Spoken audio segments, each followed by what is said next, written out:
Hello and welcome to Growing in Uncertainty. My name is Tess. I'm a personal coach and I work with professionals who love what they're doing, but they're not really sure where it's going. And today I thought I would talk about fear. Last week I talked about noticing things in our lives that aren't working anymore. And sometimes when we do notice those things aren't working anymore, that can bring up some fear about letting it go. But there are many other reasons why fear can come up for us. One of those reasons is because it's fear of the unknown. We don't know what's going to happen if we make a change, or if we try something new, or if we put ourselves out there. We can also be afraid of how other people might perceive us. Maybe it's a situation where we're having a conflict with someone and we're afraid to say something because they might perceive us as being mean or horrible or wishy-washy or whatever. We might have a fear of failure. What if I really bomb at doing this? Might have a fear of missing out. I better try and do that. I don't want to miss out on this opportunity. We might have a fear of losing a status, or losing some material item, or losing our integrity or our respectability. Or we might be afraid of being laughed at. All of these are examples of the so many ways that fear can come up for us. And as a musician, I've had a lot of practice in confronting fear of all kinds. Fear of performing, number one on that list. Fear of not being asked to perform. That's another one. Fear of not having enough work. Fear of competition.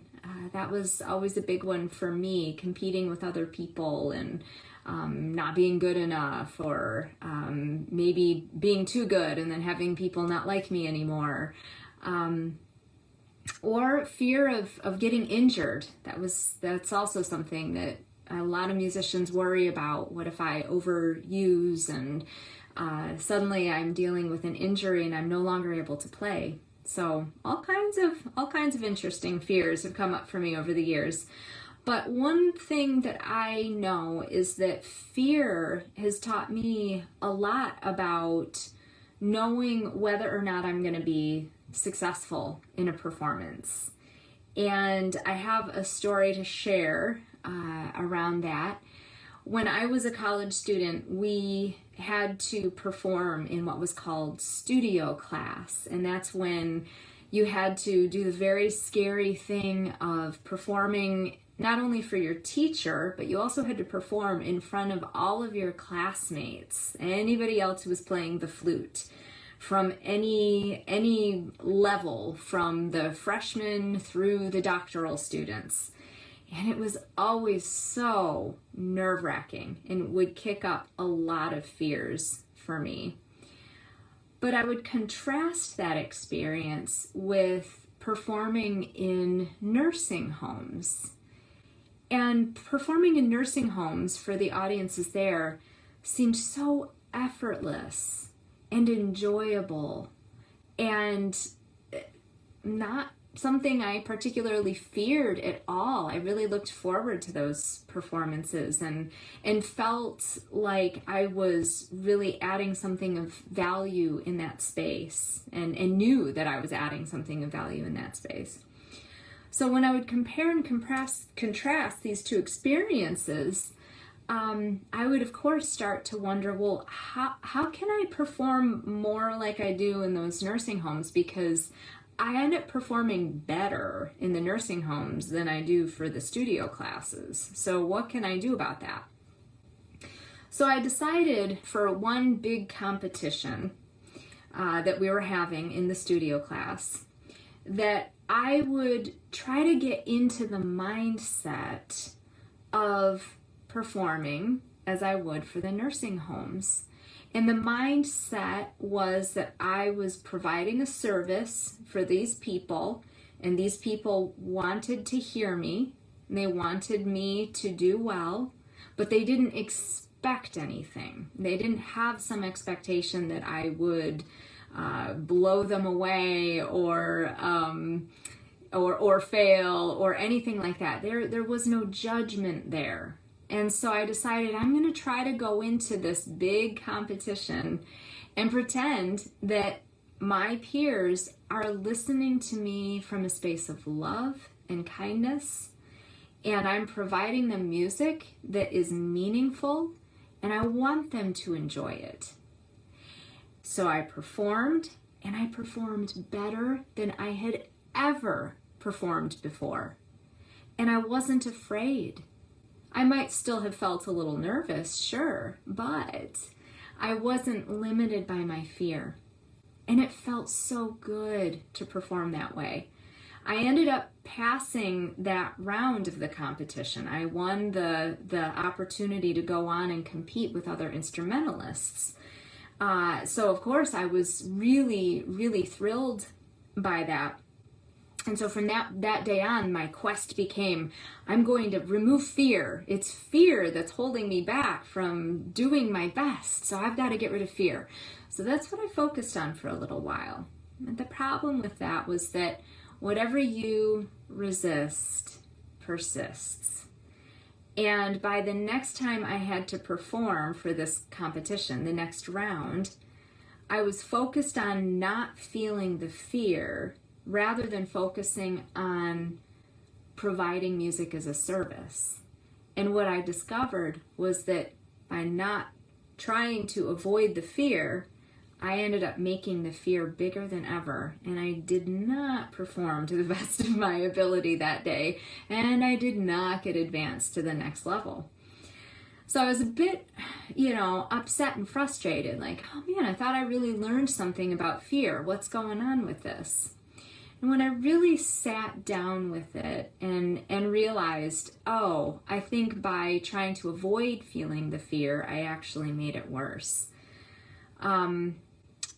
I asked myself, what is the fear there for? There has to be a purpose for fear, right? Otherwise, why would we feel it? There has to be a purpose. And I discovered actually there are two big reasons that fear exists for us. One of them is that fear actually wants to help us continue to be safe. Fear, and that seems pretty logical, right? Like if we're being pursued by a bear, our fear lets us know it's probably time to run away from the bear. But when you're performing music for an audience, that fear doesn't really go over so well. So your fear is trying to keep you safe. So I started to ask myself, well, come on, fear, why is it that you think I don't feel safe in this moment? And I realized that I didn't feel safe with my peers because I was assuming they were judging me all the time. That was my perspective. And I started to challenge that assumption. Well, maybe they're not judging me. What if they're not judging me? What if they actually want me to do a good job? What if they are enjoying what I'm doing? I enjoy when my peers play. Why would it be any different when I play? And so my fear was showing me that my assumption that my peers had it out for me was what was holding me back. It wasn't the fear. My fear was merely the messenger saying, hey, you're looking at this all wrong. You got to change that. And also, knowing what makes you feel unsafe not only lets you challenge those assumptions, but it also allows you to ask, what would help me feel safe right now? What do I need to do to feel safe within myself? How can I nurture myself in this moment? So fear is such a great vehicle for showing you what you need to feel safe. The other really big thing that fear does for us is that it shows us what we value in our lives. Our values are those things our beliefs, are those ideas that we feel motivated by. And when our values are at stake, or we're ignoring our values in some way, fear is there to let us know that we're not honoring our values. So for example, one of my biggest values as a musician is to provide music as a service, not necessarily as entertainment, but as a service. I want my music to help people in some way. I want music to move them. I want it to mean something to people, because that's how I experience music. So when I'm not performing from that headspace, my fear is there to let me know this is not the place that you should be coming from.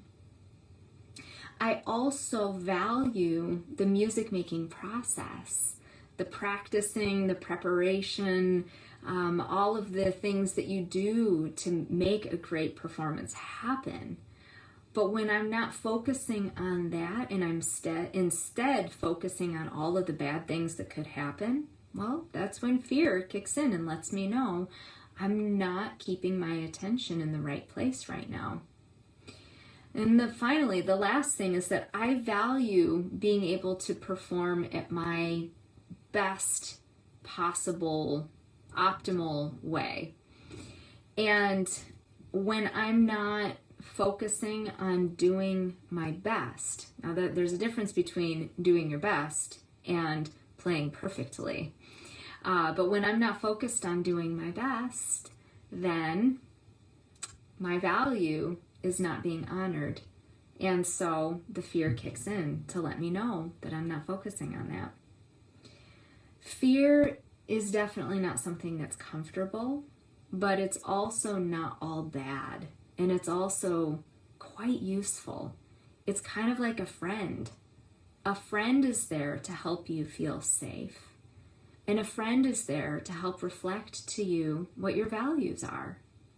So really, fear is just one of our best friends in a lot of ways, as long as we know how to engage with it. So once you know what you value and what you really need in order to feel safe, you can start to make some really great decisions about how to arrange your life in order to honor your values and create that sense of safety and security. I now view all of my performances as services. I now make sure that I am focusing on doing the best that I can under the circumstances that I'm in. And I now remind myself all the time that I've done the behind the scenes work to prepare me for that moment. And in so doing, my fear can calm down a little bit. I still feel nervous, but I don't feel fearful when I perform. So I hope this story helps you shift your mindset about fear and what you can do to work with your fear, shifting your mindset about it. Making friends with fear might take you some time, and because I'm a big fan of writing in a journal, that's one way that you can sit with your fear and write, just let yourself write from the standpoint of your fear and see what you end up writing down. You might be surprised what comes up for you, what your fear is really trying to tell you. Let me know what happens for you in this process. I'd love to hear from you. I'd love to hear your feedback. Please feel free to share this video with anybody who might benefit. And you can connect with me here on Facebook or on Instagram or on LinkedIn or my YouTube playlist, Growing in Uncertainty, where I have all my other Growing in Uncertainty shows. So feel free to go check those out.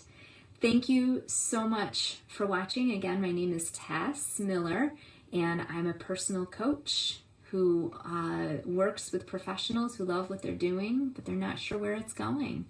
Let me know what I can do to help you. And take care. Have a great week.